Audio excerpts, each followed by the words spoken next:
বিদেশ থেকে ভাড়া করে পর্যবেক্ষক আনার প্রক্রিয়া রোধ করতে এবার নতুন করে আন্তর্জাতিক পর্যবেক্ষক ও বিদেশি গণমাধ্যম নীতিমালা জারি করেছে নির্বাচন কমিশন ইসি।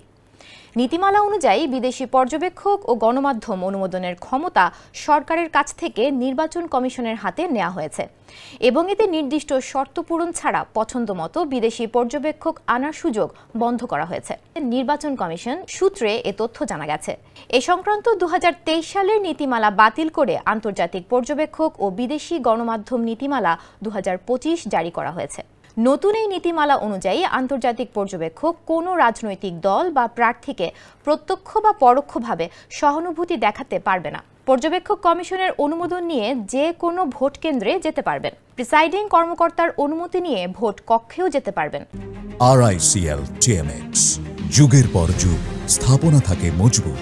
থাকতে পারবেন ভোট গণনার সময়ও। তবে নাম, জাতীয়তা ও ফটো কমিশন থেকে সত্যায়ন ব্যতীত কোনো পর্যবেক্ষক ভোট পর্যবেক্ষণ করতে পারবেন না। নিরপেক্ষতা বজায় না রাখলে বা নির্বাচনী প্রক্রিয়ায় হস্তক্ষেপ করলে রিটার্নিং কর্মকর্তা বা প্রিসাইডিং কর্মকর্তাকে সংশ্লিষ্ট পর্যবেক্ষককে সংসদীয় আসন বা ভোট কেন্দ্র ত্যাগ করার নির্দেশ দিতে পারবে। এক্ষেত্রে কমিশনকে বিষয়টি অবহিত করতে হবে। বিদেশি গণমাধ্যম ও পর্যবেক্ষকদের জন্য 30 দিনের সময় দিয়ে আবেদন আহ্বান করবে ইসি।